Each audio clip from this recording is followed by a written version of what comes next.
Hello, friends. Have you heard the good news? I'm host Eric, host Talking with Famous People, also known as the purveyor of the good news. If you've always wanted to know why it is that you are alive, well, today is your lucky day. I have the answer for you. And I will share it with you later on in this video. But I've got to build some suspense first. Yeah. So I'm modeling this video after Leo from actualize.org. Okay. Now here's the thing. What I'm going to show you, what I'm going to share with you, is going to take everything you've got. Because here's the secret. That self that you think you know is an illusion. It doesn't exist. Wow, Leo, you are so not fooling me. Leo, you are totally so not fooling me. That's what it boils down to. Now, this is going to take every bit of courage that you have. Because when you go down this path, you realize that everything you thought you knew wasn't real. Not one bit of it. Now that I'm enlightened, I can really condescendingly explain to you how different it is to be enlightened like me versus regular like you. But don't worry, you're going to get there too. All it takes is for you to be as brave and magical as me, Leo.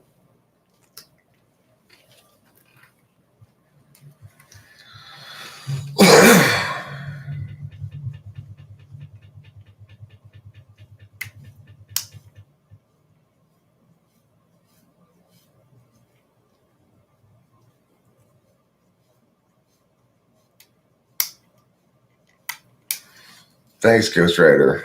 Yeah, I can't watch that shit for. I remember I watched one of his videos. That's good, Isaiah Root. That must make you feel good with your third slot FE. Third slot FE is kind of like a can of chewing tobacco. And you take it out and you put a little pinch between your cheek and gum and you go, that's juicy. I'm going to remember that. I'm going to play around with my SI with that one. I remember that one over and over again, that conversation, and go, yeah, I killed it. They were really impressed by me, those people, and they really liked me. I totally killed it. Yeah, you know what I mean.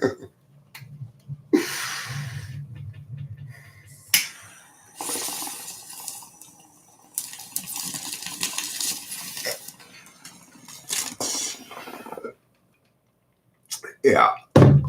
I tell you what, my juiciest, like probably my juiciest all-time FE moment was when I went down to give my middle last months.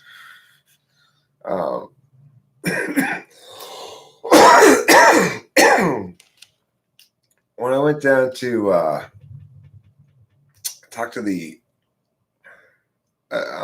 what city is it? Pomona. The Pomona City people about their cop pushing me with the butt of his gun. And I went in there and it turned out that, one of the guy who was actually interviewing me was a lawyer for the guy who was getting tased, although I didn't know that at the time. But, I was very much about like wanting to get my fucking story told because I'd been getting the runaround until I finally got an appointment with somebody, And then when I went in there and I told my story, and the the interviewer, the private investigator who had been hired by the lawyer, the guy who got tased, he was so happy because I was so articulate and definitive about everything. Like, this is exactly what I saw. This is what I didn't see. This is what I know, what I don't know. This is what happened, and no sane human being would interpret it otherwise. But that's not what I'm here complaining about. I'm here to complain about the fact the cop pushed me. It's like, I was standing there complaining about that guy getting tased too much. Okay, I was doing that. Yes, I was standing there complaining about that. I thought that was a problem. However, once the cop pushed me with the butt of a gun, that's not my problem anymore. Okay, it's like, that guy's got his own problems to deal with. He can deal with that problem. My problem is the fuck you will. That was so juicy. Oh my god, it was so juicy. it was the best FE ever. I've relived that conversation many times in my head. Made totally of juice. He's just got a Jesus complex thing going on. See, he's got kind of a John the Baptist thing going on. I don't mind a Jesus thing going on, because the Jesus thing going on, it isn't so patronizing. Jesus wasn't so patronizing as that. I can't imagine. I didn't know the guy, but I'm guessing he was a little bit less patronizing than Leo. I mean, look, I might be pedantic. I might be condescending sometimes, but there's a difference between condescending and patronizing. I might be dismissive. I might be, snarky or whatever, but I'm not patronizing. If I come across as patronizing, it's because I'm trying to attack somebody. That guy he just stinks of self-importance, in like the worst possible way. I get, okay. I was like,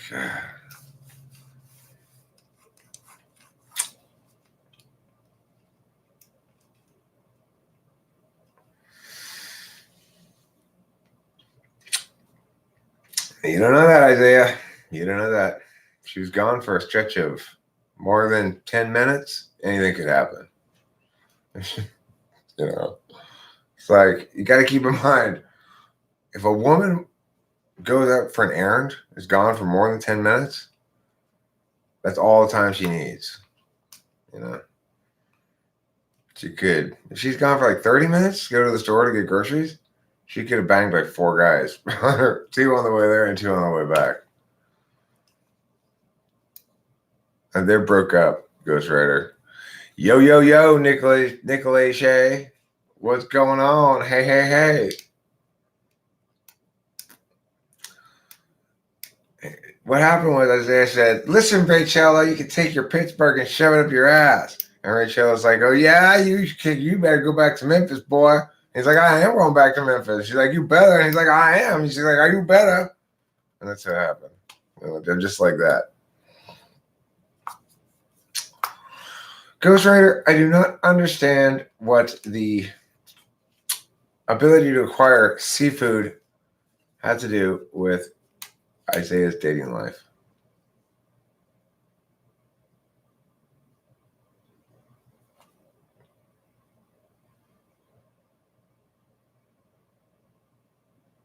Yeah, that's a good one.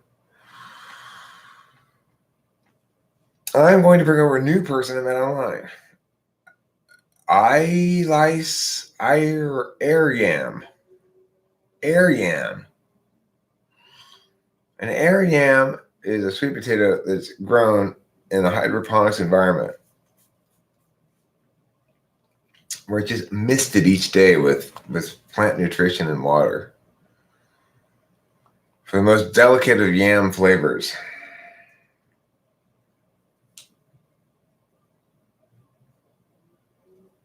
See, I don't like seafood, Ghost Rider.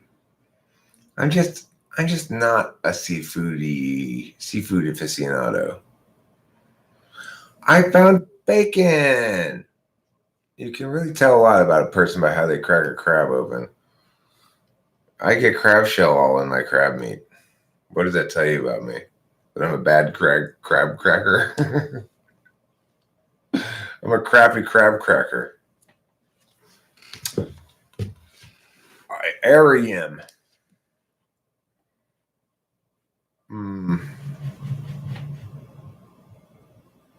What about freshwater fish? It's kind of like that. You have 50 math problems due Wednesday, and each takes a half a page.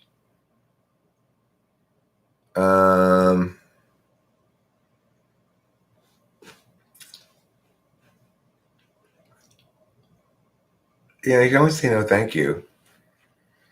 You don't have to accept those homework assignments. It just tells me like I don't like things that are a pain in the ass, like cracking open crab shells. That's what I advise students when I work with them.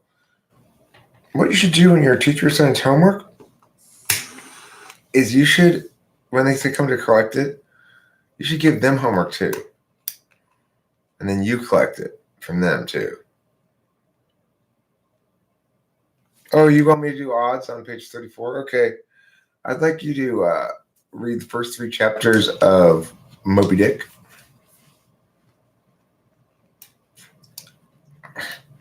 I'm the teacher. Good to know. So you'll be reading Moby Dick then? No, Johnny. You don't get to assign me homework. Well, you know what, teacher? You don't get to assign me homework either. That's why you have me here at school for hours. You need to assign me extra shit to do on my own at home. I'm not going to do it. I don't like your stupid homework. It's a waste of my fucking time. I would tell freaking homework. Teach the fucking kids in school. You have them for how many hours, right?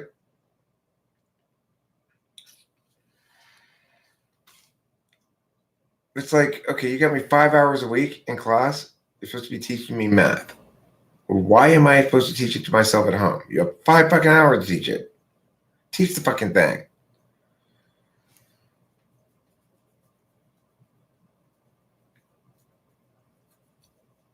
You want me to write an essay at home? Why don't you have me write it in class? That's what, I mean, you have hours a week for English class. You got 5 hours of English class a week. If you want me to write an English class, then have me write an English class. Why are you telling me to write at home? I don't want to write at home. I don't want to do your stupid homework at home. I don't even want to be at your school in the first place, but you forced me to, essentially at gunpoint. Not literally at gunpoint, maybe, but more or less. Okay?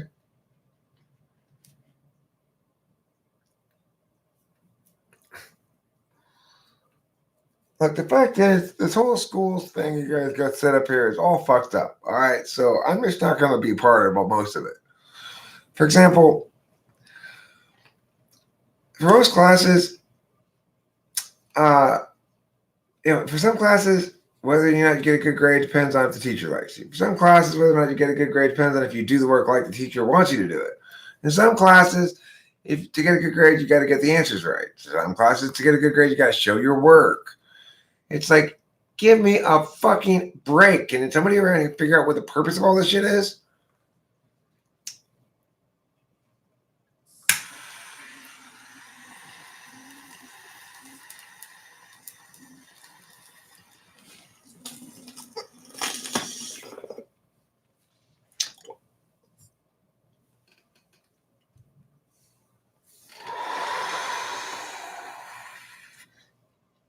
If there's not a meaningful and consistent metric for adjudicating success, then what the fuck are you doing here?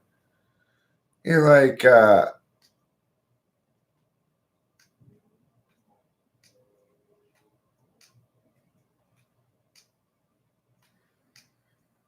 when's the mom? I got 9 people here. It's not bad.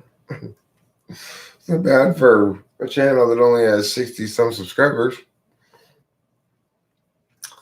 Um,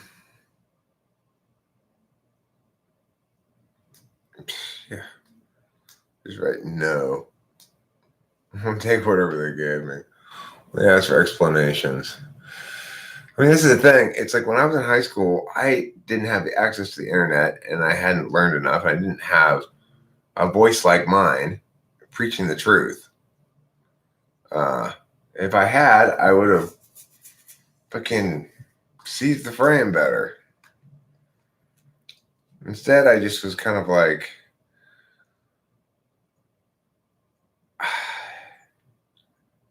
you know, I just didn't believe in myself at all, I guess, really. I both believed in myself too much and not at all. Weird phenomenon. Weird phenomenon. So I think this is done. Haka chaka chaka chaka chaka. Haka chaka. Chaka chaka chaka. Haka chaka. Ipara da da da pa. Haka chaka. Pata papata. Karate tata. Karate girl has gotcha. Punch and kick too. Chop a board right into. Chop a brick with her head. Drop a thick, big piece of lead. Karate girl, what sweet mean?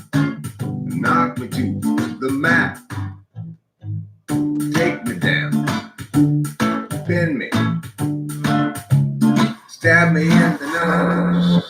Try escaping the gash and ash and trash and don't bite, don't burn a little. Took Marlon Brando. You stuffed him in a hole. Everybody likes to go to his pool. Once you escaping, the gosh and ash, flash, and gosh, fire on the burn of the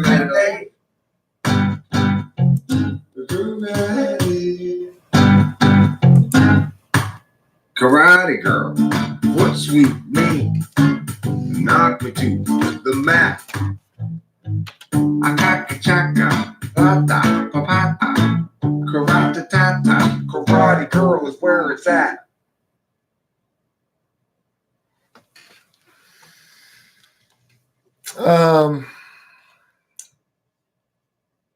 So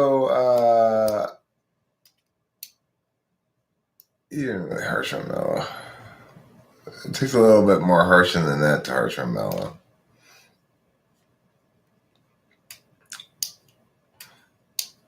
I'm pretty happy with that track. You know, it's like I tried a few different things with those drums, and that's what I ended up deciding was worth finishing, polishing out. I like it. I like it because of the NI quality to it instead of the NE quality to it. I know how I was thinking about that in the car today, Ghost Rider. I was thinking about writing lyrics for it, you know, like if you like the kind of pens with blendy rubs,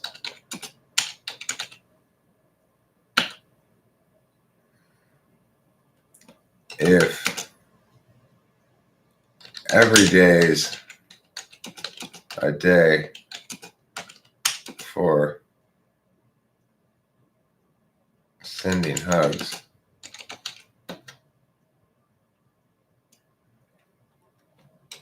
if Easter's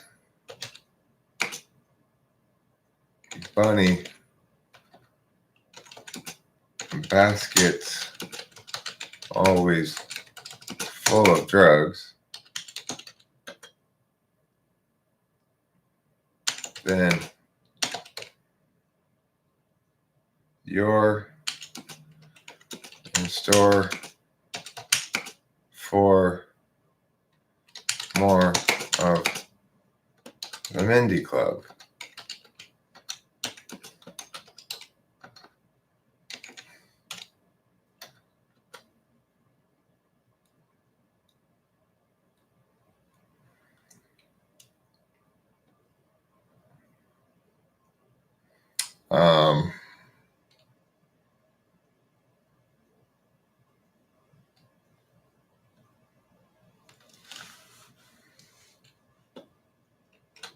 if you want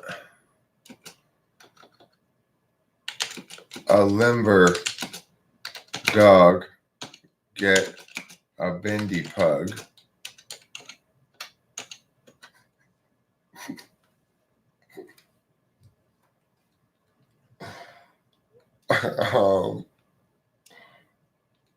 Let's see.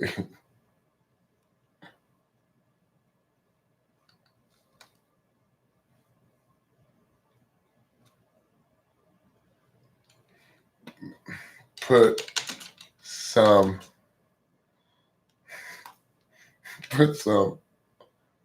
gum upon your shoulders for a minty shrug.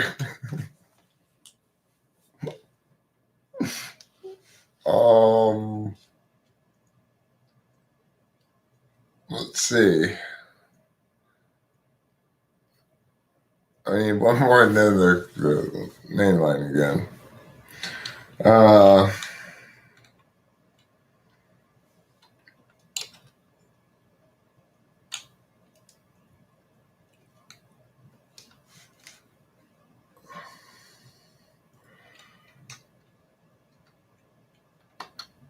Don't roll up on the fellow with the flinty mug.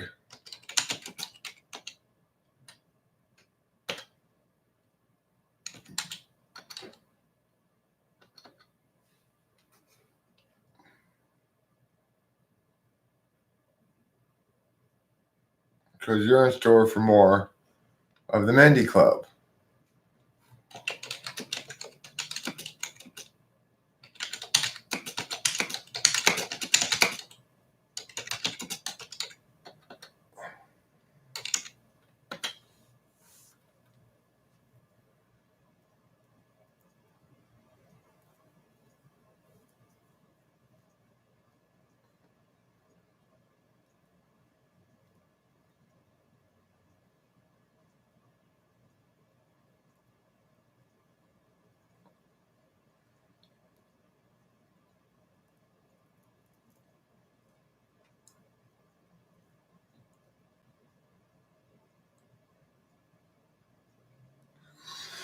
I think one line in the song should also have something about Clint Eastwood's smug.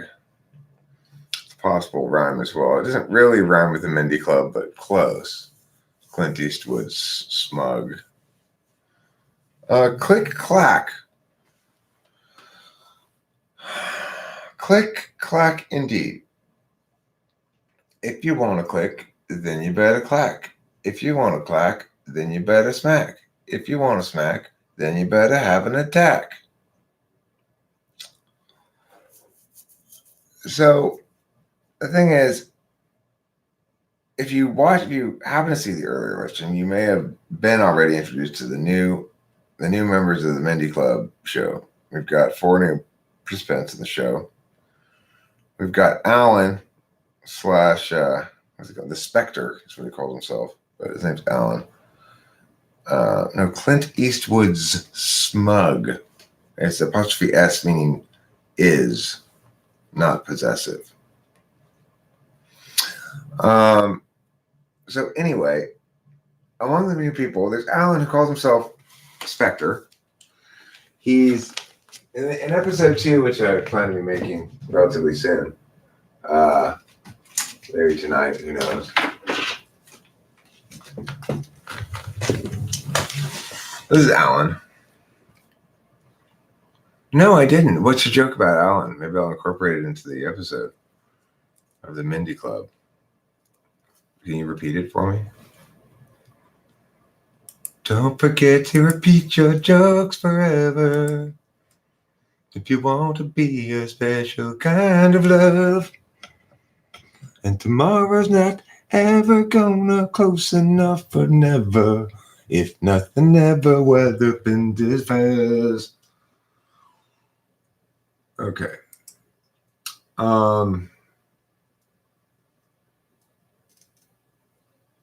I I know how much you love Norm Macdonald. That's your joke about Al. All right. So anyway.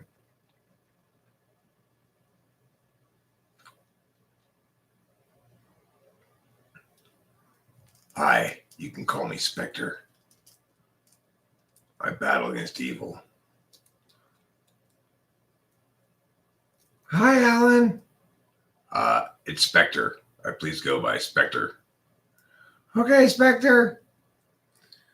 Tiffany, come here. I want to meet you. I want you to meet somebody. Come here. Okay. Tiffany, this is Alan. It's Spectre. Hi, Alan. Hi, Tiffany. It's Tiffany with an I. Okay. So, anyway, one of the big points of drama in the next episode is going to be as follows. Tiffany's going to want to have sex with Alan. And Minnie's going to have to explain to Tiffany that Alan is an incel. He's involuntarily celibate, so he can't have sex, I guess. He doesn't really sit properly. He always stands like this. Like, yeah, it's because I'm working on my balance.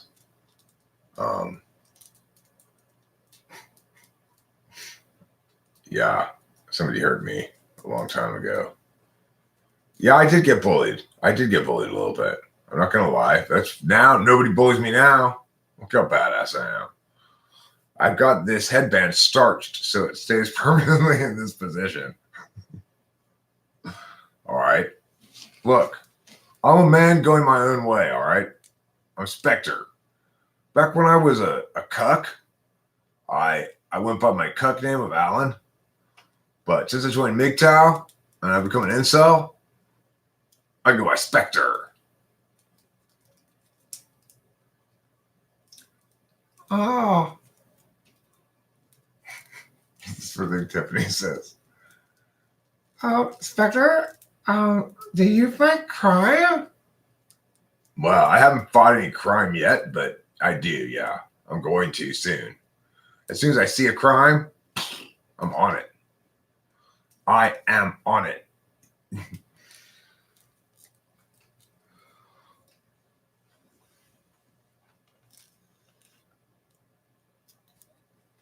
A Bocel? Oh, good point there. Well, he was an incel. Toby, I used to be an incel. I'm not an incel anymore. Okay? Hi, Chris Chabin. I'm Spectre. Nice to meet you. Listen, I used to be an incel. I just got sick of it. I said, I'm going my own way. I'm a man, and I'm going my own way. How should I do that? Oh, look, here's a huge group of other guys like me. I'll just follow them. That's the best way to go my own way. So, anyway, that's why I joined that big group of men, each of whom was going their own way together. It's their safety in numbers. When I was not going my own way, when I had no group of people to go my own way with, I used to be scared of chicks, But now, it's like with this whole group of incels around me, I know no chicks are going to come near. I hate feminists. That's my number one thing. I'm not sure what it means, but I hate it. I hate it with all my heart. I hate feminists too. What are they? Do you even know? You dumb broad. Yeah, I know. What are they? They're like ugly girls. That's right. Okay. Alan, you're kind of a dick, I'm afraid you're going to get me in trouble with YouTube. Okay, so this is Alan. He's part of the, I don't know if he's part of the Mindy Club per se. I don't know if they allow boys in the Mindy Club, but he might be allowed in because he's gone his own way, He's not like those other men. Now this guy here, this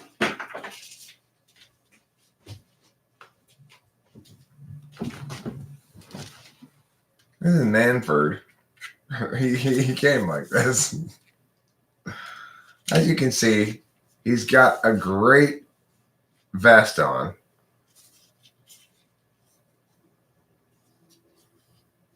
Schmigged out. Shit. Oh, my crotch wrap is falling off. It came with this crotch wrap like this.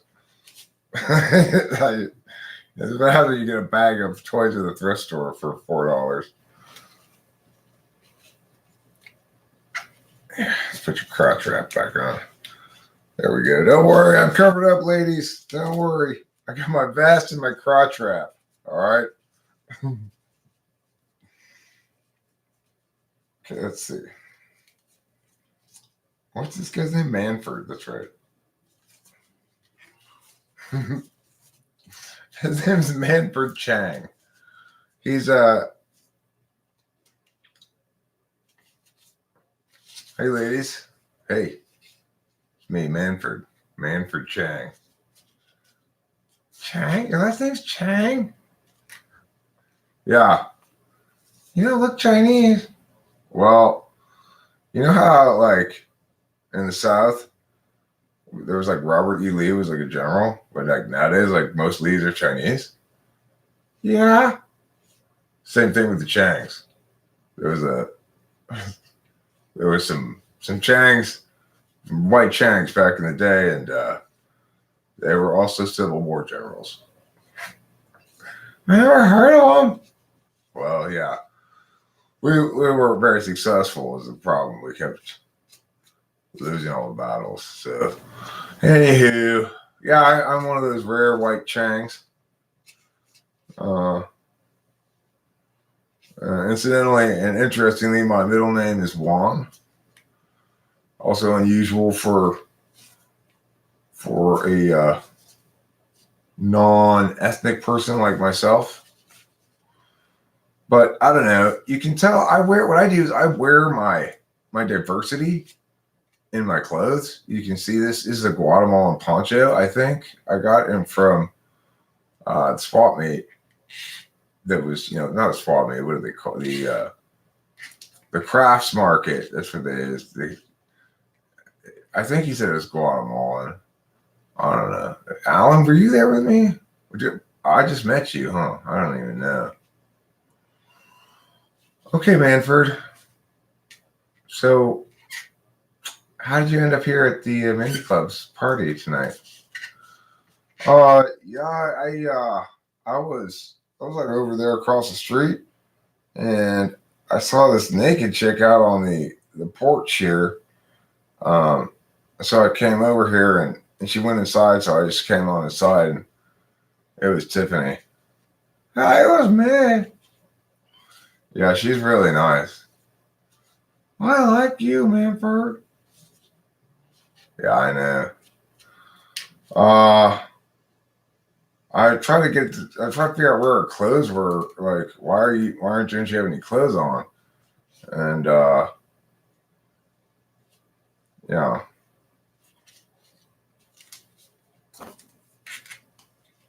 Anyhow, this is like kind of a lame party, I guess, but it's like I'm pretty much the only dude here since that Alan guy over there is like dressed up like a superhero or whatever. So, game on. Mindy, what's up?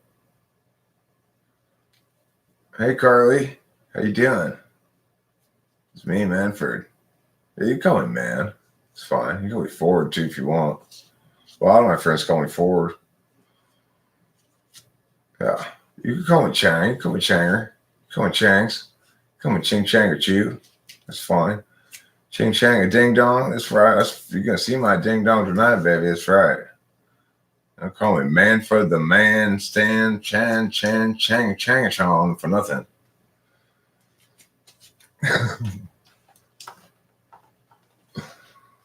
Listen, it is impossible to communicate anything like that to my dad. I tell you, it's weird. Oh, my head fell off. I'm sorry your head fell off. So there's two other new friends that I want you guys to meet, of course. They're important. Here we have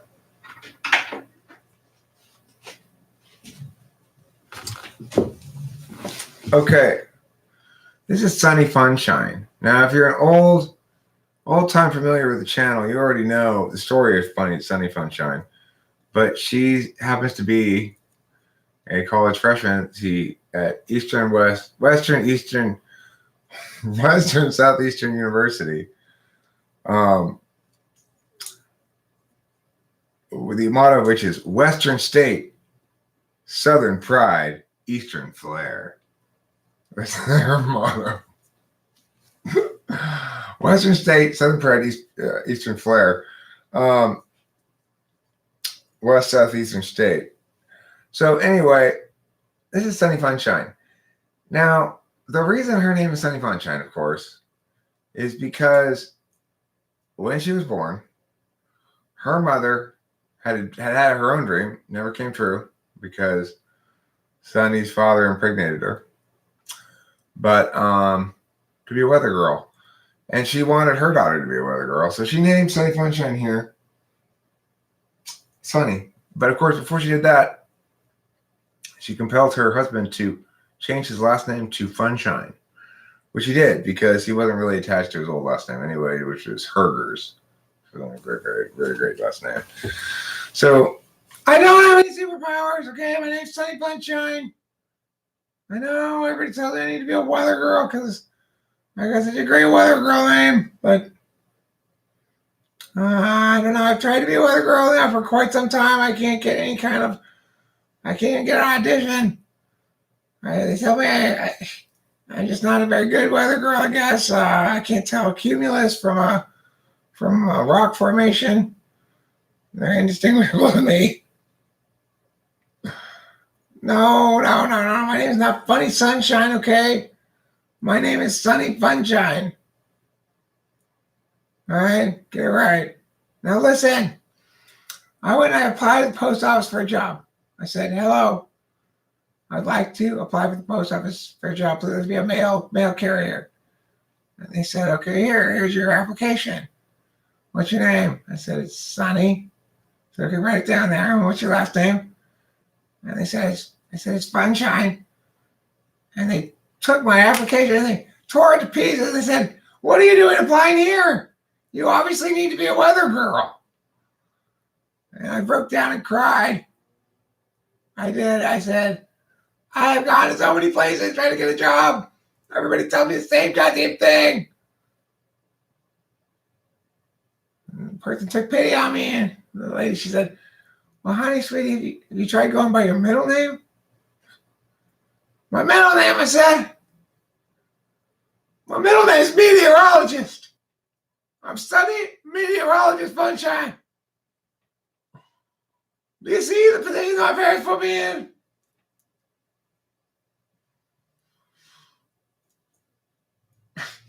Well, that's her voice. Now this is her sister, okay? Who's also on the show.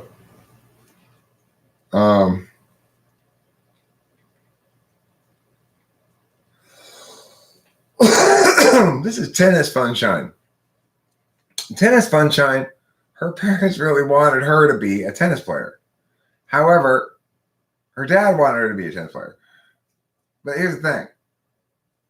Obviously, her dad's desire to have a daughter be a tennis player was not as strong as her mom's desire to have a daughter to be a weather girl because they didn't change their last name to Forehand or something, you know.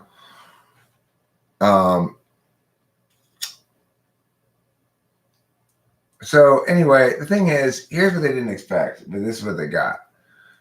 With tennis Funshine, She's actually a really like kind of gothy emo INFP. And she doesn't like tennis at all. She hates competition, in fact. But her parents make her carry around a tennis racket anyway.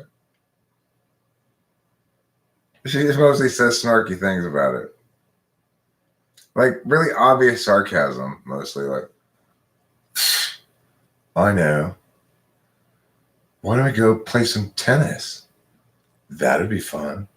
After all, my name is Tennis. You named me Tennis. Mom, Dad, I'd like to call a meeting, a family meeting. Just to tell you once again how awful you are. You named me Tennis? What the fuck is this? What is this? Tennis racket? I hate tennis. Why am I even carrying this shit? Huh? You. That's why. You forced me. No, I will not take my hair out of my eyes. I don't even want the world to see me. I'm hideous. I'm a hideous tennis monster. So those are the important new characters on the Mindy Club. Ken just won. I'm not playing with Ken. I have Manford, I have Alan, I've got Sunny Funshine, and I've got Tennis Funshine.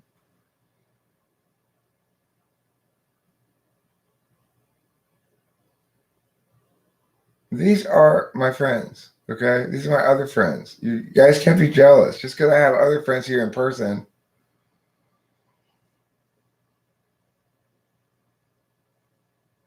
Your mom's an ENTP? Like, for reals, though?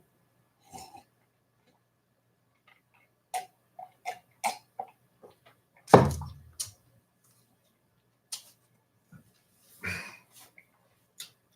that explains why she wanted me to jizz all over her face. Oh, I wasn't supposed to tell you about that, Isaiah. I'm sorry. Your mom wanted me to keep that secret. What was her name again? Marilyn Rude? Susie Rude? June Rude? Was it, what's her name? Ruth Rude? Ruth Rude would be a good name. You know what I really appreciated, though, was that lady the other day whose name rhymed. What was her first name? It was like Sarah Pereira. That's her name. That girl's name actually Sarah Pereira.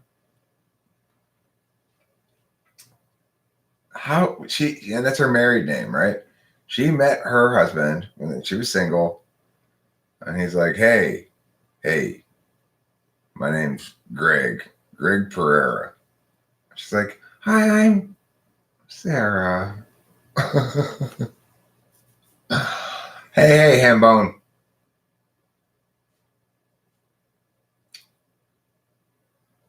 Well, I guess it runs in the family. Your mom said last night, please let's not make fun of Hambone. So I guess okay,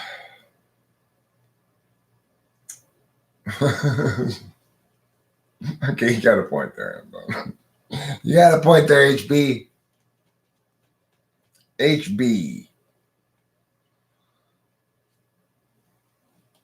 I started meeting a guy with the last name Man or Dick or something. Yeah, or more like my ex-wife, second wife told me there was a girl in her high school whose last name was Siemens. That's rough, right? You don't want, yeah. What type is Jeebus? My mama is indeed that fat, her butt it marks the land. Yes, my mother's butt marks the land. That's how fat it is. If you want a mama with a skinny butt, you'd better look somewhere else. Ah, you're right, I'm mistaken. Who's an ENFP? Your mom's ass is an ENFP. Test, test, I can see you can't test. Everyone can see you test, test. Yeah. Snake chat.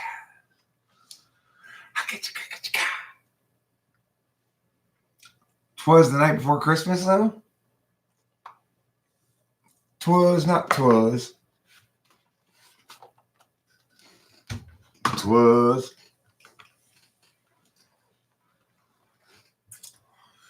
I picture like a scene in a movie where you've got like the very cold kind of sociopathic gang leader, right?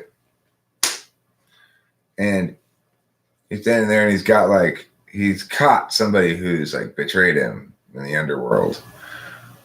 And he's standing there and he's talking to the guy who's like shivering in fear, right? And I didn't invent snake jazz. Somebody told me about it. That was just recently. Somebody expressed that term, and I was like, oh, that's a cool term for that. I'd never heard it before. I didn't know it was from Rick and Morty. But yeah, I just learned that from somebody in the live stream maybe a week ago or something.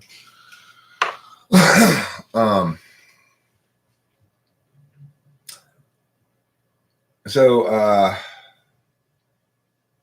anyhow,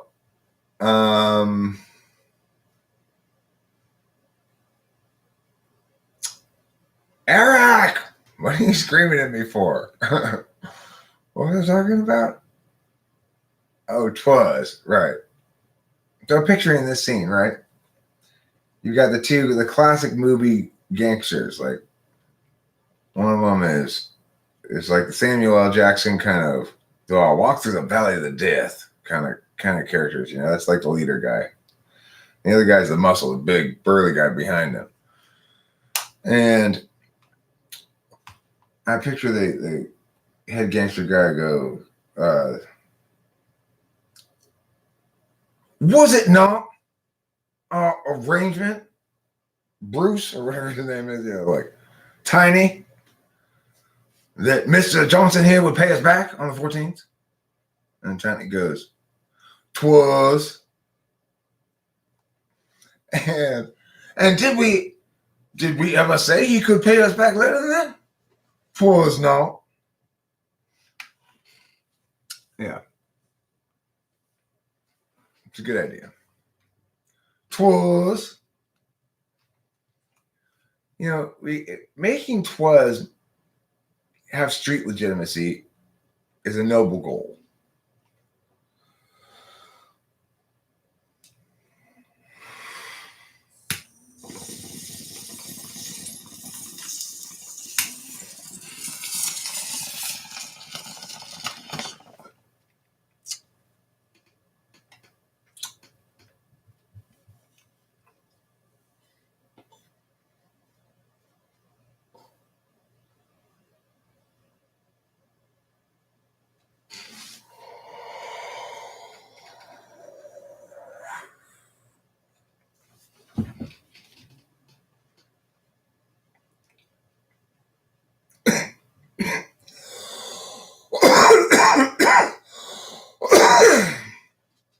That was a good bong rip.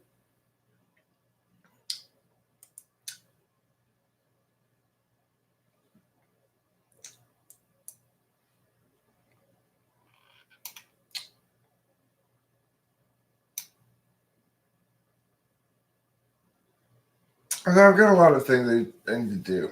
I need to make a list, in fact, of things I need to do. There's not really a lot of things, but I lose track of them. And where I feel overwhelmed by having a stack of things and I don't do anything. I sort of sit there and look at it and go, yeah. But I'm doing stuff. I'm working on stuff. I'm happy with the song. And at the beginning of this live stream, I wrote the lyrics for the Mindy Club theme song, basically, which are pretty good. and suggest a certain rhythm or melody a little bit. Let me see if I can go back and read the exciting lyrics to the Mindy Club theme song.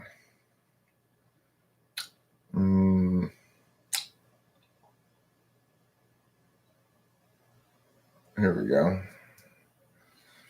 If you like the kind of pens with blendy rubs, if every day's a day for sending hugs, if Easter Bunny basket's always full of drugs,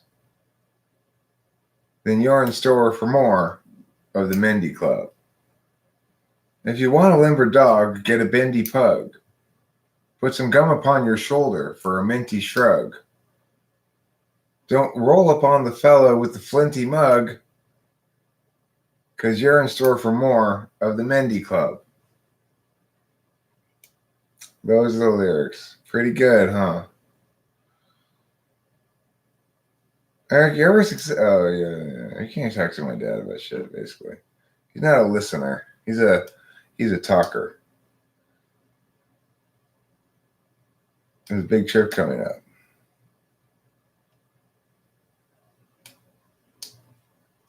You said it. Just own it.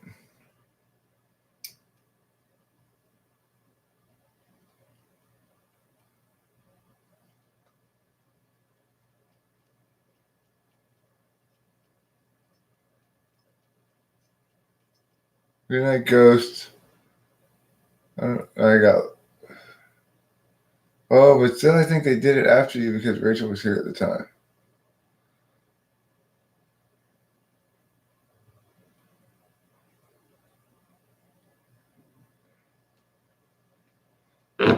Oh, yeah, that's good stuff. Have you ever watched the Apache Sunrise Ceremony? It's written by an INTP? Wow.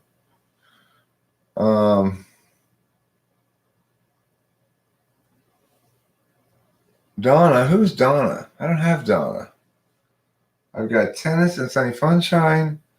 I've got Manford. I've got Alan. There's Carly. There's Tiffany. There's Mindy. There's Duck Girl. And there's Foxy. That's it. That's the whole gang at the moment. How do I find my symbol? No, Isaiah Root. The thing is, what I like here is you're demonstrating owning the thing yourself. You're owning your own insistence that he own it. I'm owning this. You own it. I like that. Make a list. I do, but I wasn't even thinking of the trip. That's true too. But yeah. I got them from the thrift store. Hambondino, astrology. Okay, I'll try to make it normal music. Entirely normal. I'll think that. That's the plan going in. It's like, no, whatever it is I'm playing, it needs to be more normal. Good question, Nicolas Shea. What is my spirit vegetable? What is my spirit vegetable? Maybe that's an easier question to answer than my spirit animal. Let me think. Let me meditate upon it. Spirit vegetable.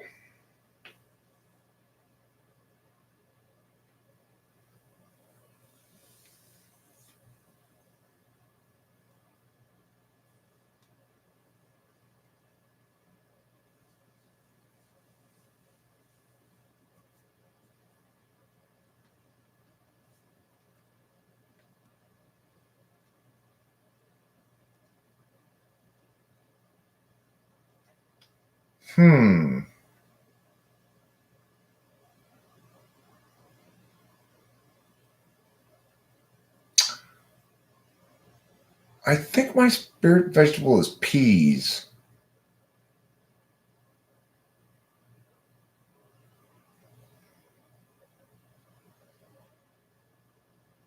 What are you getting? You're getting a banjo? What is happening? I don't know. Oh, I am gassy tonight. I am gassy McGasserton. It probably has to do with eating Dad's expired meat. Dad is somebody who doesn't have a lot of respect for buy or use by dates. He's a big believer in that's a great deal, 30%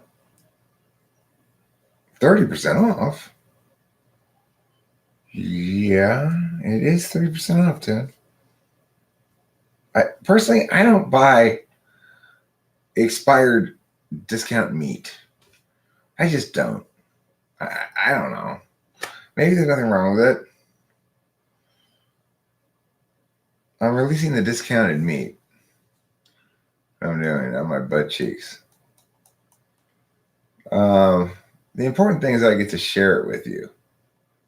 And that helps you to feel resonance with my spirit. That's my spirit gas, okay? Methane is my spirit gas. Peas are my spirit vegetable. I'm not sure what my spirit animal is. I suspect it's like, let me think about it. What's the best spirit animal for me?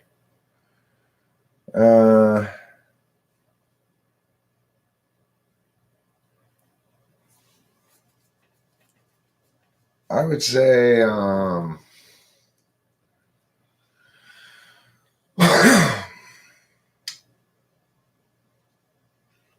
perhaps like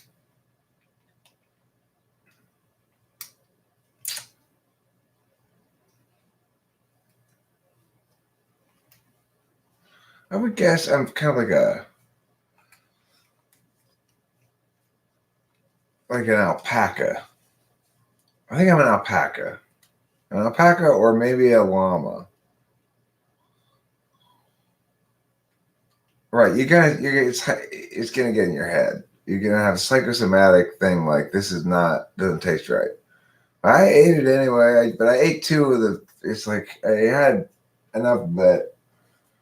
And I was just like, okay, I'm just gonna throw the rest of it. But I ate quite a bit of it. I don't know. Ever since I moved back home, my digestion has changed from what it was back when I lived in Laverne.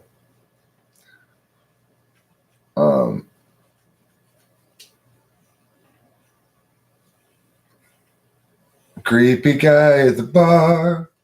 Creepy guy at the bar. Creepy guy at the bar coming up and touching my shoulder. Hi, I'm Stan. Like that. Or so. Hi. Hey. Hi, how you doing? It's me, Jason. You're looking good tonight.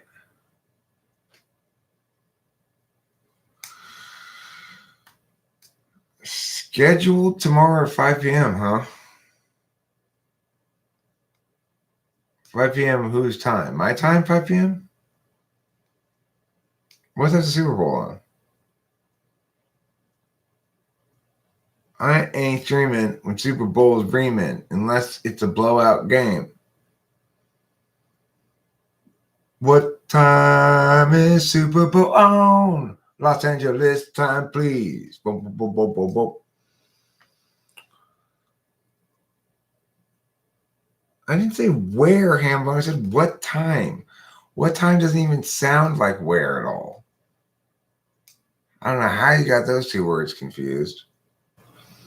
What time sounds kind of like butt rhyme, but it doesn't sound like where.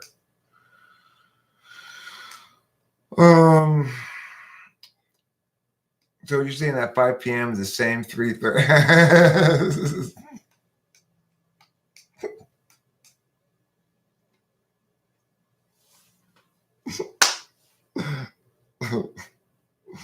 It is actually closer to the tip of my penis than my hands right now. It's right there. It's,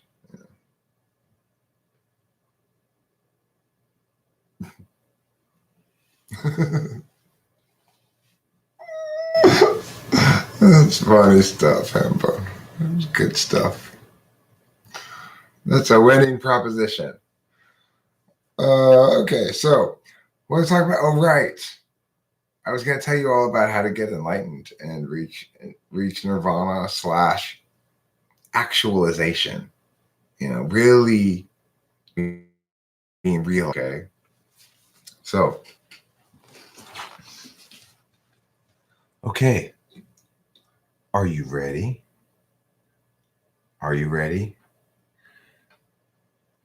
What I'm going to tell you today is some of the most powerful information that anybody's ever heard. Almost nobody knows this, what I'm sharing with you today. Maybe 100, 500 people on the whole planet know this information. This is powerful. But if you're going to listen to it, it's going to require all of your courage, okay? I'm Leo at actualize.org. And today, I'm going to share with you what it really means to be one, enlightened. Yeah. I'm Leo at actualize.org, introverted thinker. It is so stressful to maintain that character for me. It's like, so which kind of creepy guy at the bar was it, Susie? Was it like, okay, here's possibility number one, Susie.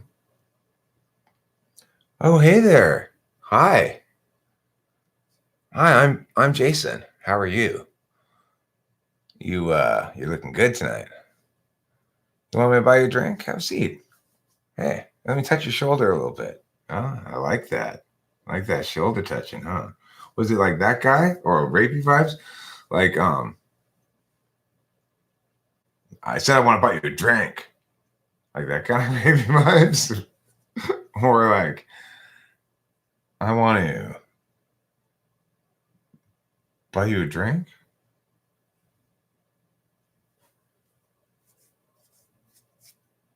Like that? I won't be able to guess. Can you demonstrate it in text? Can you convey the tone in text?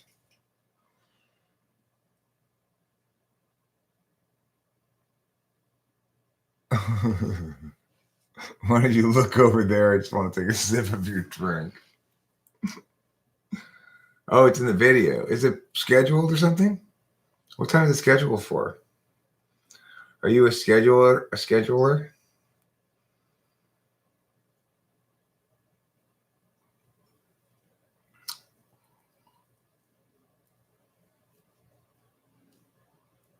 In less than 4 minutes.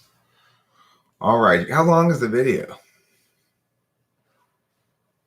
Is it long enough to justify ending this live stream to watch it? Is it only like a 3-minute long video?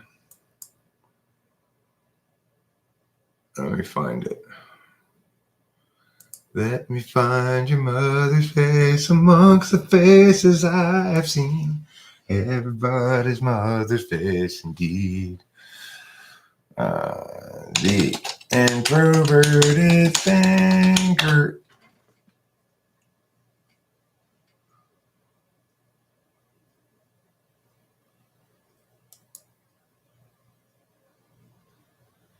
Hi friends, I'm back here today with another story for you. People seem to like this filter, so I'm going with it for a bit. So today I'm going to tell you about something that happened to me at the bar some years ago. I was out with a few friends and there wasn't that many people out that night, and I went outside of the bar to have a cigarette. And as I'm standing there, there's a guy sort of pacing back and forth. And at some point, he comes not up to me, but like at a safe distance, maybe like 2 meters or a little over 6 feet away from me. And he leans in. And the first thing out of his mouth is, "It's important to stimulate the G spot." And then he walks away. And I stand there, what happened? And I go back in to my friends, and later I go back out again. And the same guy is there. And I don't remember what he said next, but it was something along the same lines. And I just said, "Go away," really loud, so the guard would take note of something going on there. And the same thing happened a third time. He was just creeping outside of the bar. So later that night, the bar was closing. I was going to take the bus home.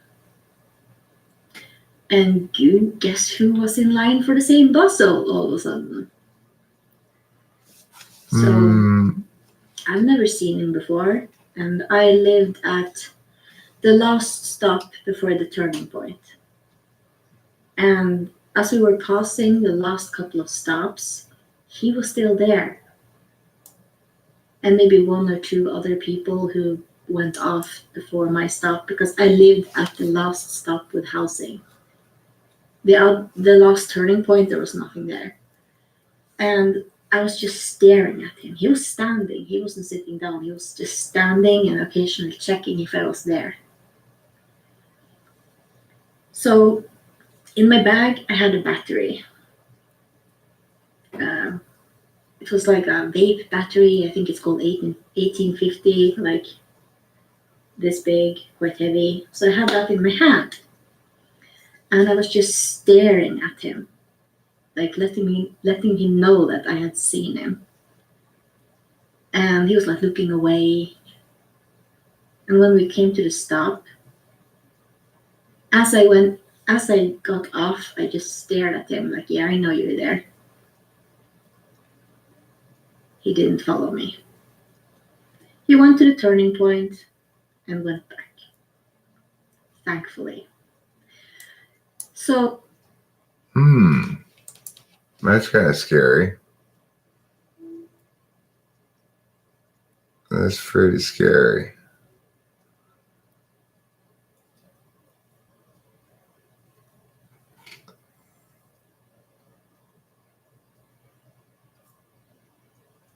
Clapping, chapping.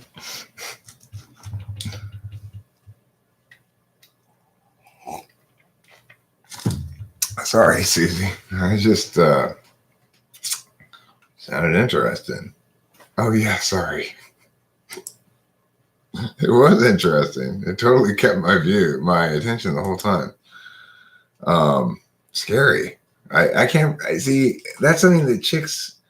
It's like guys don't really get that. Like, I don't have that same kind of experience where I'm concerned about being preyed upon really when I go out in the world. Although, I mean, I've experienced something like it on occasion when I've been in a shady part of town and maybe somebody's kind of eyeing me a little bit, like maybe they want to rob me or something. But,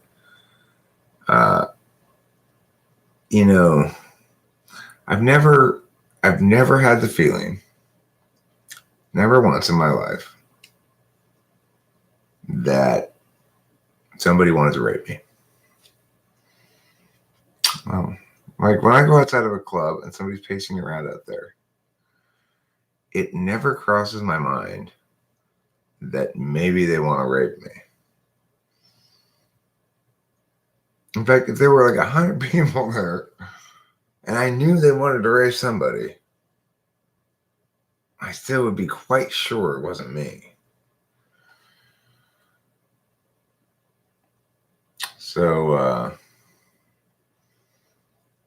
that must be a different kind of experience. If you're a chick, you gotta watch out for that shit a little bit. Guys can be weird. Although it's quite possible he was just sort of like trying to find a way to have a regular conversation, but he just was too socially inept to do it. Or I don't know. Who knows? I don't bounce ideas off other people too often. Still capable of doing it though. You're capable of bouncing ideas? Well, let me ask you some questions then, Ethan. If you wanted to come up with possible names for my new restaurant where I scoop out the insides of foods, puree them, and then inject them back into the middle that I scooped them out of. And that's the concept for the restaurant. What are some possible names you'd come up with for it? They're really going to sell it. People are really going to want to go there because they get the concept of it.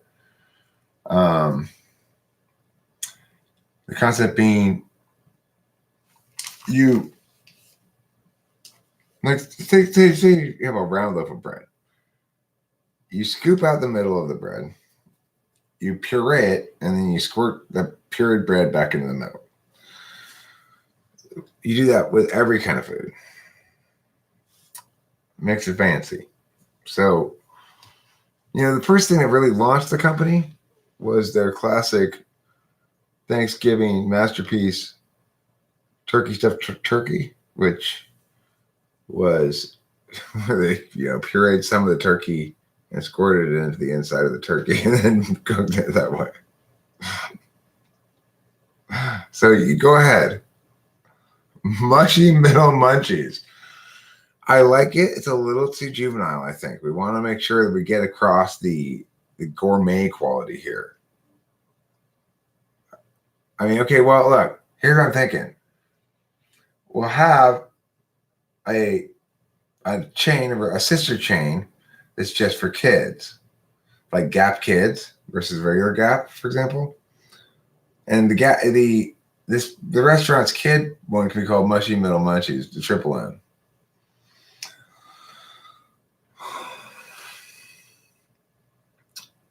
We should all subscribe to each other's channels for synchronicity on YouTube.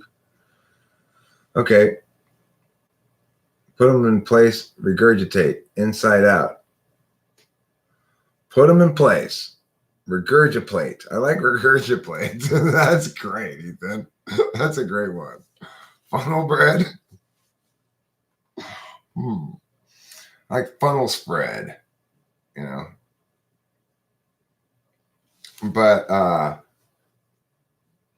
regurgitate is great.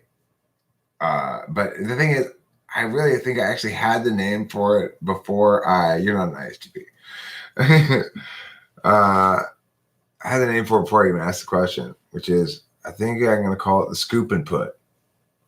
Pre-chewed platters.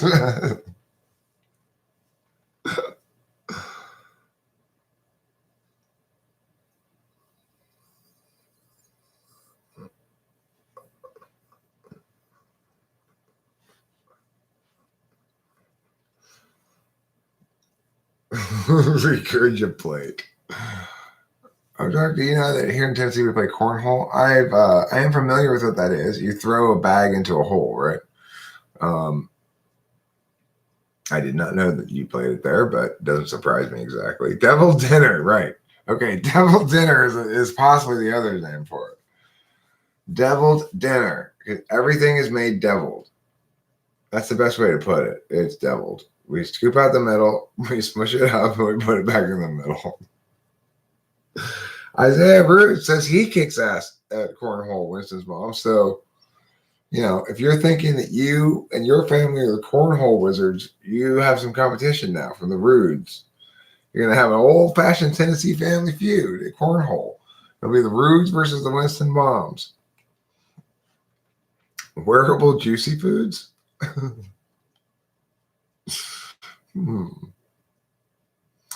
Juicy food tour?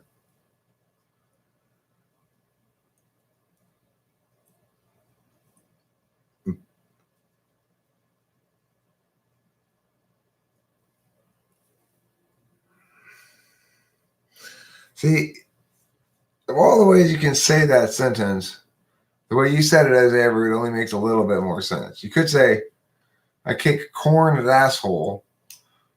I kick hole at ass corn. Or I kick corn at whole ass. Horde cuisine is a good one as well. Guts and Glory is not bad.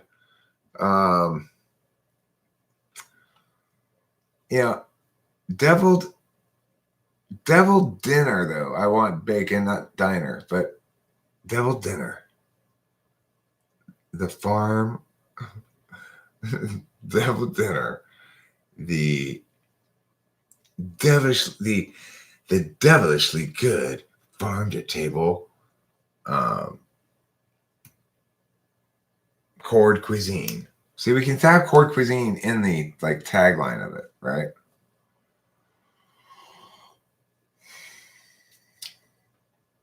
Here at Mashed, Hashed, and Restashed, we're a boutique smashery that does farm to table blending pumps.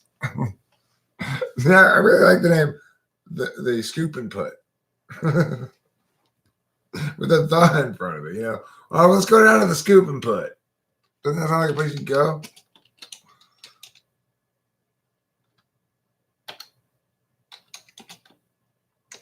The scoop and put.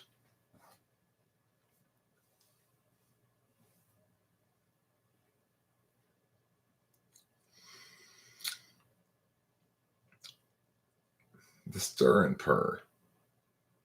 What's the purr for? The scoot. The scoop and put? Yeah, I'll call it the scoot. We just call it scoot.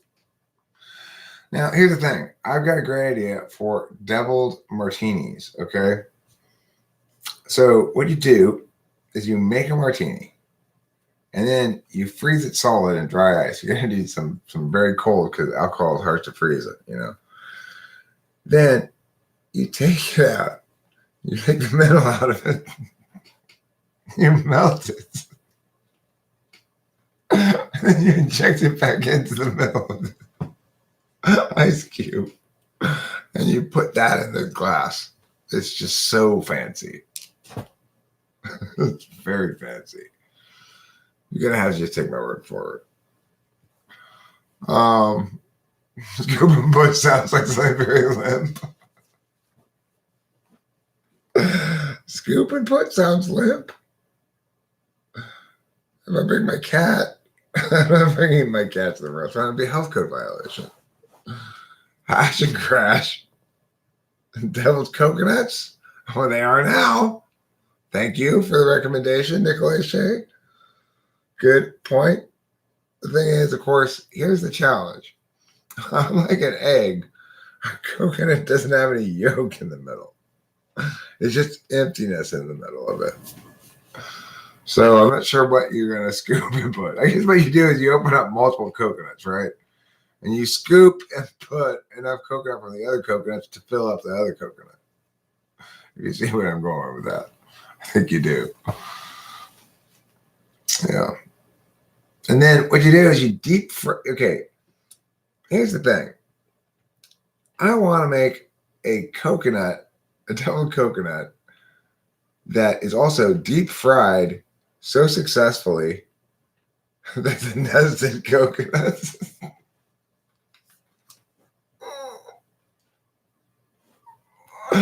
Okay, also, let it here be stated that at the scoop and put, or whatever else we might call it, devil dinner, that we will only be, there'll be no dipped things. Everything that's dipped will be enrobed, okay? So I want to make a soft-shelled coconut, basically. So we have to find a coconut that's got an unusually thin shell, usually thin husk and shell. But the trick is going to be to deep fry it multiple times, like 10, 12, 15 times, until the shell gets crispy and you can just bite right through it. And then on the inside is this wonderful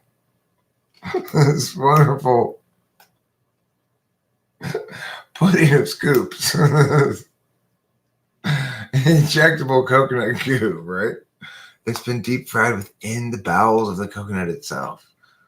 And then you enrobe the whole coconut in batter before you deep fry it the last time. It's a wonderful, wonderful, wonderful soft-shelled coconut moisture trap. To make a soft-shelled coconut would require some doing. You'd have to really, you'd have to cook the hell out of that thing to make that shell like a soft-shell crab kind of. That it definitely takes some doing. So it's time for me to smoke a cigarette. And while I smoke a cigarette, what I normally ask you to do, if you're new here, if you've not been here before, if you don't know the drill, if you don't know the routine, this part can be a little scary at first. But I just want you to take a deep breath and relax. We haven't lost anybody yet. I'm going to go outside and smoke a cigarette. I'm going to ask you to please attempt, and hopefully once this mom will help you if you're having trouble, chat among yourselves. Thank you. I appreciate it. Thank you in advance for your sacrifice.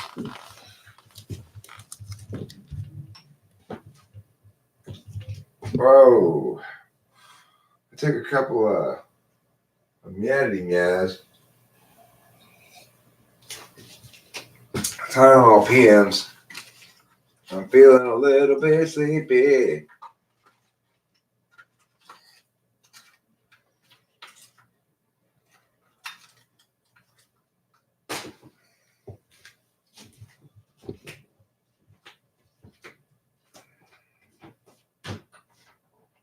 Ay.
You know what I was reading about on the old Wikipedia today is Carmen Miranda.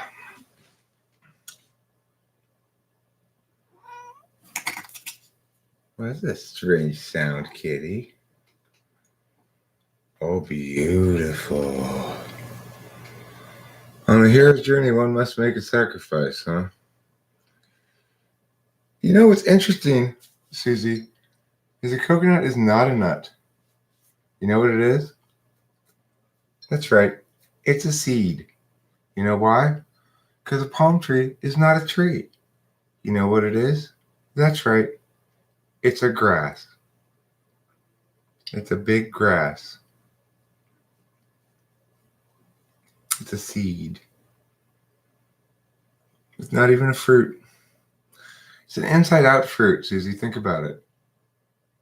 What fruit has a tasty part on the inside and the not tasty part on the outside? I was just talking with Rachel, and I was saying if I were a billionaire and I had like a chauffeur and chef and stuff, I'd have strange livery for them. Livery being the outfits that servants wear. So, for example, the chef would have to wear one of those fruit hats like Carmen Miranda to represent the fact that they were related to food. And the chauffeur would wear like a hat shaped like a car and so forth.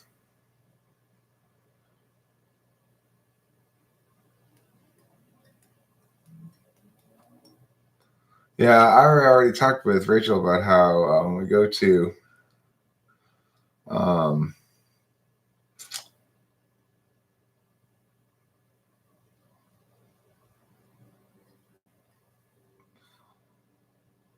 okay, Susie, I stand corrected. I I I concede the point. Droopy. I never even heard of a droopy before. A dry droopy. Dry droopy, dry droopy. Dropped down on the sand. Dry droopy, so round in my hand. Or cracketh thee open, and eateth thy meat. Dry droopy, dry droopy. You're really quite neat. Dry out the rupees, we're buying dry droopies. Mom washed my pants again. Dry out the rupees, we're drying dry droopies. Because Mom washed my pants again. I mean, we're buying dry droopies. It's a good format for a poem, repeating poem of 3 lines. You know, each like sixth line or third line is Mom washed my pants again. Yes, it is. Yes, it is.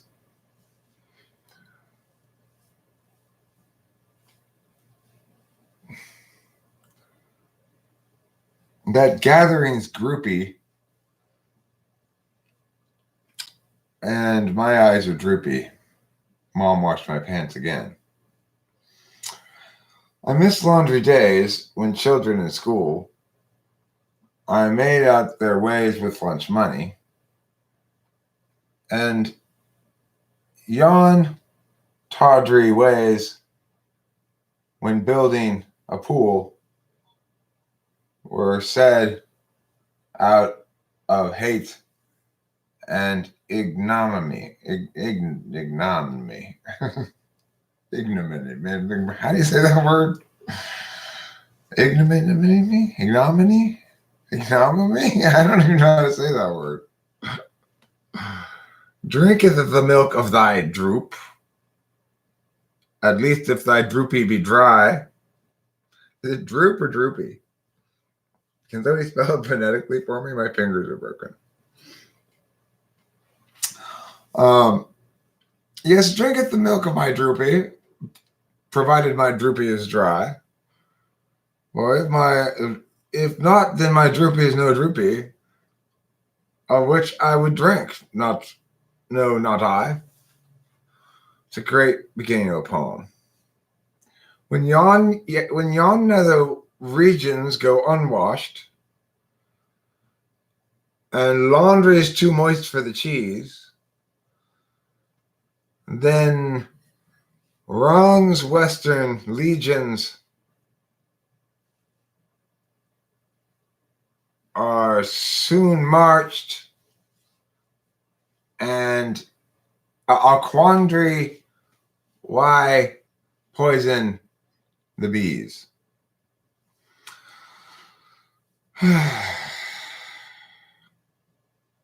Oh, Eric, that's what you get. That's the thing you get to have. What? You could do that stuff. You can make up poems. Do I have any useful skills? Not really. I mean, nothing useful, really? Like, not really. Will I ever be like on top of my shit and, handling and achieving? You already did that. It's unlikely to happen again.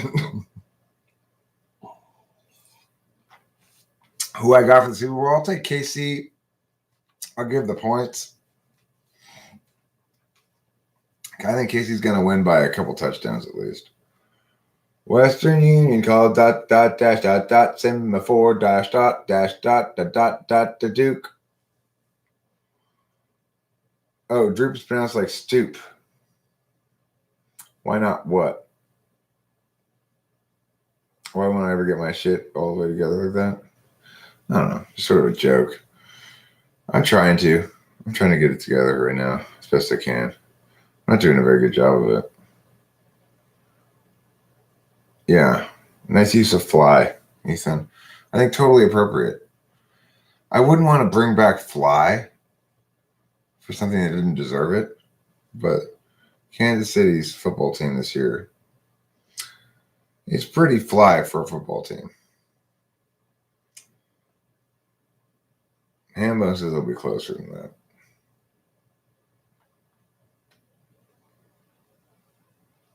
Well, let's see what the tarot says.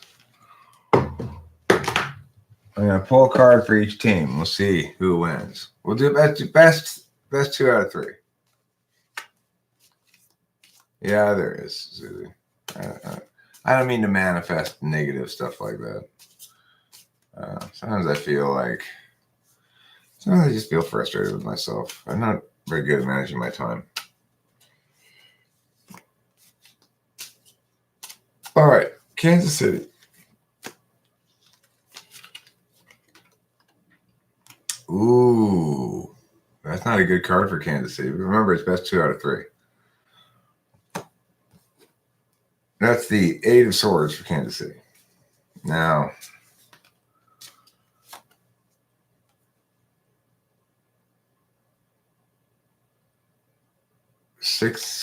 Four of Pentacles for San Francisco. Okay, so San Francisco wins the first poll. Kansas City. Knight of Cups. San Francisco. 10 of Swords. I think Knight of Cups beats 10 of Swords. So, San Francisco took the first poll. Kansas City took the second poll. Well, here's Kansas City. Pop them right out. Transition as the Death card. Or is that that's the Death card. San Francisco. Dinner with Jesus. Pretty clear cut. Looks like San Francisco is going to pull the upset according to the tarot. So, it's a pretty smart deck too. This deck is pretty smart. Let me pull a couple more tarot cards here. Cards for everybody, and then I'm going to call it a stream and go to bread. Just go to bread, Eric. Just go to bread. So this is for me. Page of Wands is the frame. Completed past is the 5 of Pentacles.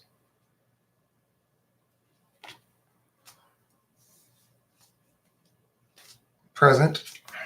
Conscious present is the Tower. Yep. I mean, this deck it's like I started pulling these when the shit started going down, and this pops up every pull I've done so far.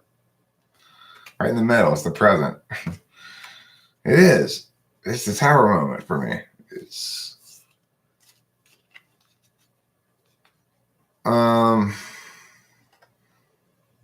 this is for the emerging present.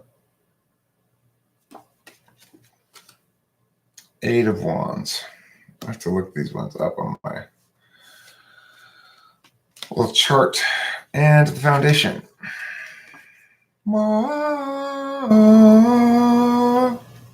That's the foundation. It's a pretty good foundation. All right. Docs. Los docs. Owned by anyone.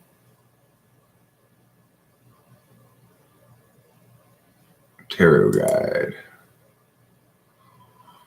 All right. So first I'm going to look up the 5 of Pentacles.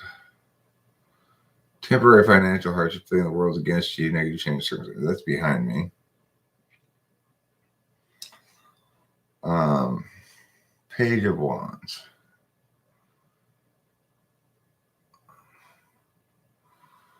Good news on the way shortly. Bright ideas, inspiration, optimistic, rushing into things, confident, finding your passion. I know about the Tower. And then the 8 of Wands. Hastiness, progress, action, exciting times, freedom, thinking on your feet, feeling energetic. The Sun. Positivity, freedom, fun, success, optimism, vitality, self-expression, enthusiasm, truth. That's nice. What was the Page of Wands again? Oh, yeah. Cool. All right. Good. Pleased with that poll. Yes, it's Tower right now, but that's fine. No big whoop. Who else is getting the poll? Okay, we're going to do a poll for Old Mate McGraw next. Old Mate McGraw. Are you ready for a poll? We're going to do a 4 poll for you. Okay. Here's your frame. The Devil. Here's your completed past. Knight of Swords. Here's your conscious present. 3 of Wands. Here's your emerging present. Ace of Swords. My Ace of Swords is going to emerge on Tuesday. You know what's funny? I'll talk about this in a second. After I finish your poll here, Old Mate McGraw. And here's your foundation. The Magician. All right, so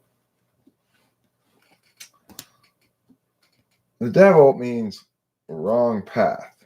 Okay, that's the frame. But your foundation is the Magician. So there's basically the Magician is the individual who changes frames, who has control of the frames. Knight of Swords, big changes, seize the moment, direct, quick wit, impulsive, go-go's, flow, leadership, and sensitive. That's the completed past. The current present is the 3 of Wands. That's travel, foreign land, moving forward, foresight, self-belief, freedom, happy with choices, hard work, paying off, adventure. And the Ace of Swords is the emerging present or the sort of future. Good news, physically starting something, creative spark, finding new passion, enthusiasm, taking action. So let's read about the Devil. The Devil says wrong path. Addiction, depression, mental health issues, illusion of powerlessness, materialism. Wrong path. But the good news is the Magician is influence, willpower, resourcefulness, using intellect, having the abilities needed to be successful. So you're better off with the Magician as the foundation and the Devil is the frame, because you can always change the frame if you got the Magician as the foundation. I'm a good boy in with the wrong crowd. Well, yeah, maybe your crowd's not wrong or whatever. It's just you're like, okay, I sometimes let myself wallow in the wrong frame, but I can change that because I'm the magic man. I got the magic below the belt. Makes the ladies swoon.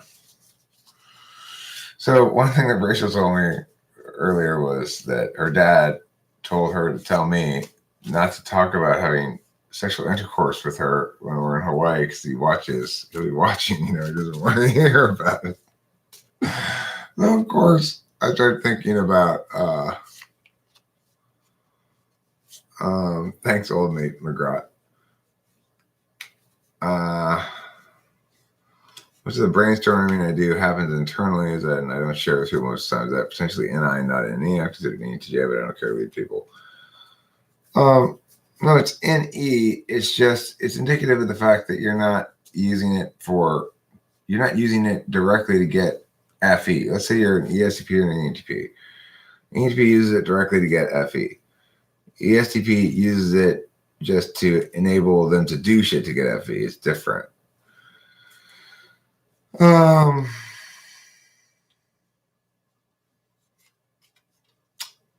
Now, Ethan McDonald, you're next. You're next in line. This is your frame, Ethan McDonald. This card means, remember, this is just a deck of cards. That's what this card means, okay? So it sort of means like, don't take this poll too seriously. It's not anything big going on with you right now, Ethan McDonald. Here's your completed past, justice. Here's your conscious present, 6 of Cups. Here's your emerging present, Ace of Cups. A lot of moisture in there. And here's your foundation, the 5 of Pentacles. It's a temporary financial hardship. All right, so first of all, your frame it's just a deck of cards. You don't really got anything that significant going on in your life, but to the extent the tarot has much to say about you, which it doesn't have a lot, but it does have a little, you recently completed a thing that was you felt either unjust or requiring of some settling of things. Some disruption of the equilibrium has been resolved.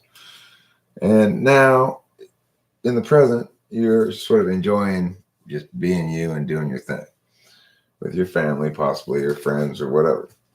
Now, coming up in the emerging present is the Ace of Cups. Ace of Cups is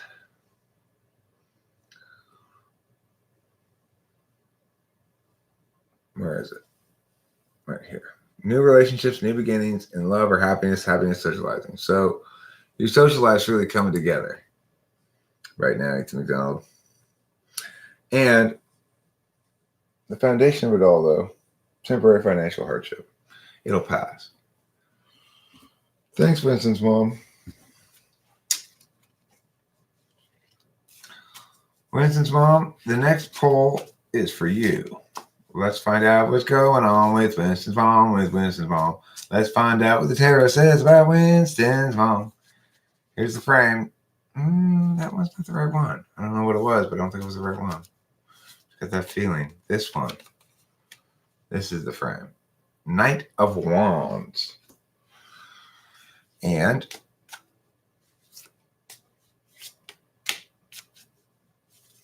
this is the completed past.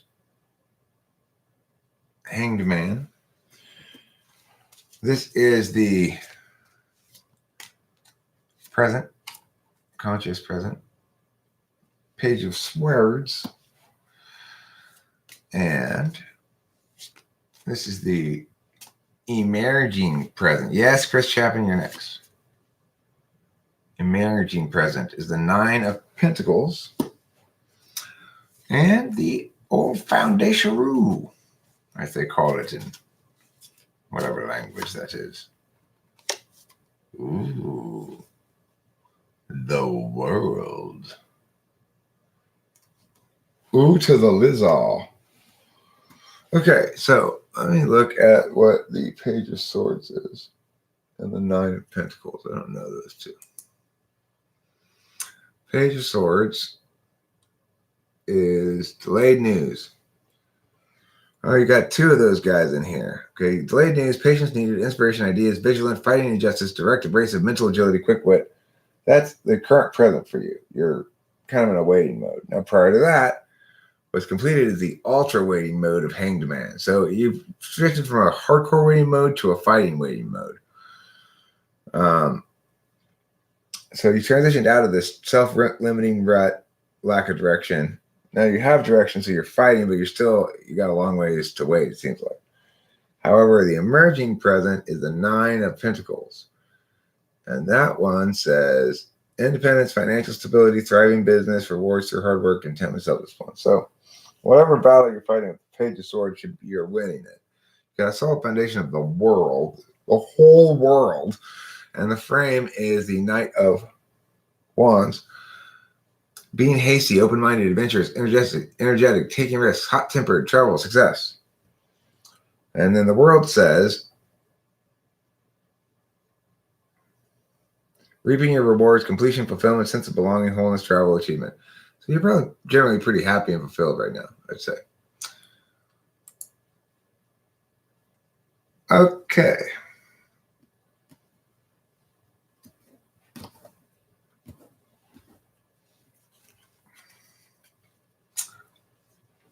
Chris Chapin. Here we go. Let's find out what the tarot says about you. What does the tarot have in store for Chris Chapin today? Is today the day he finally finds that pet frog he was always looking for? The frame. The 8 of Wands. The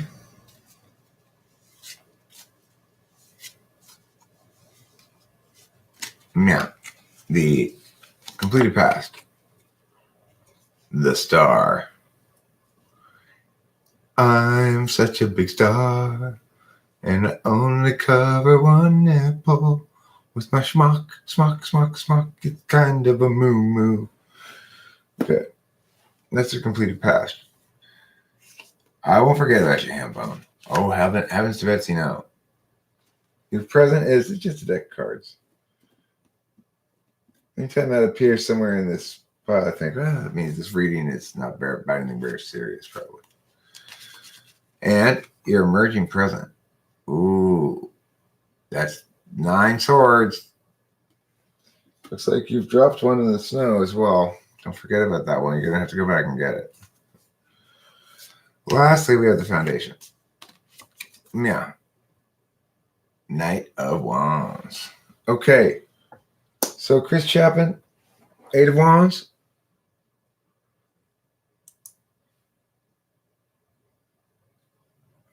Eight of Wands is hastiness, progress, action, exciting times, freedom, thinking on your feet, feeling energetic. That's the frame.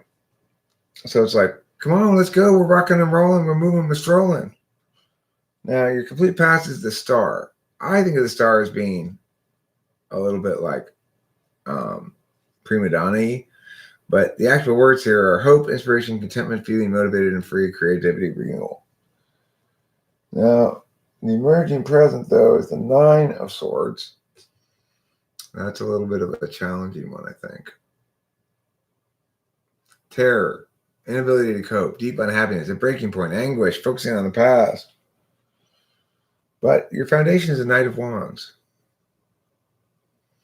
Being hasty, open-minded, adventurous, energetic, taking risks, hot-tempered, travel, success. So, probably focus on the fact that in the center of this poll is it's just a deck of cards card. It's saying right now you're kind of a mess. I don't really have any clear answers for you, but watch out because the future might bring in store some regret, some deep anguish. Now, Hambone, I believe you are in store for a special thing called a poll.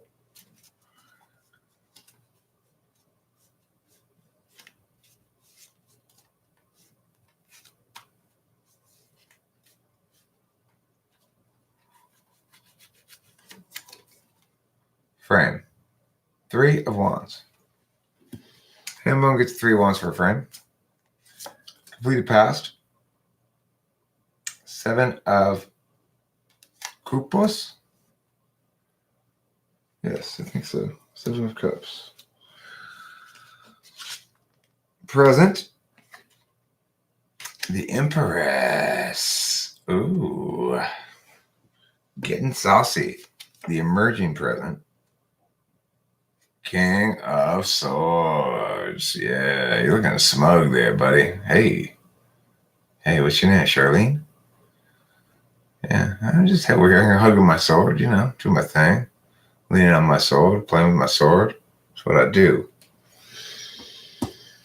Now the foundation, Hambone. The winning truth. Ace of Pence.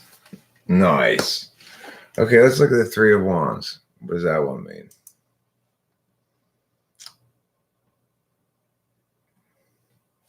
Travel, foreign land, moving forward, foresight, belief, freedom, happiness, choices, hard work, paying off. It's a good friend. Your Seven of Cups is in the past. Multiple possibilities, opportunities, wishful thinking, illusion, taking on too much, not grounded in reality. But you transition from that. Now you're into the land of the Empress. And the Empress, you're exploring right now, Hambone, your femininity, your motherhood, your fertility, your pregnancy, your nurturing, your compassion. You're embracing your softer side. You're fingering your vulva. You're also fingering your vulva. Now, lastly, you've got King of Swords. King of Swords. King of Swords is a cool guy. He knows he's cool. He's not, he's not misleading himself about that. Be methodical, play by the rules, mind over matter, logic and reason, self-discipline, deep thinker, fair-minded. That's the emerging present for you, Hambone. And your foundation is the Ace of Pentacles. And that one is financial new beginning, new financial opportunities, prosperity, and stability. Isn't that lovely? That is so nice. I'm so happy for you, Hambone. Congratulations.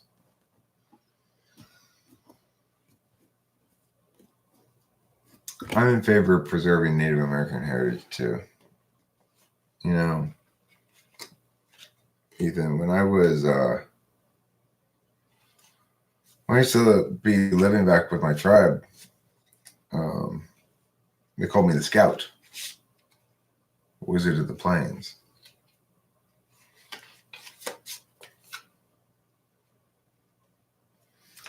Eagle eyes, I can spot a buffalo 300 miles away. All right, guys, that's it for tonight's live stream. Thank you so much for being here. I greatly appreciate it. I am exhausted. I need to go to sleep. Good night, sweetheart, because it's time to go. I love you all, because you my hoe.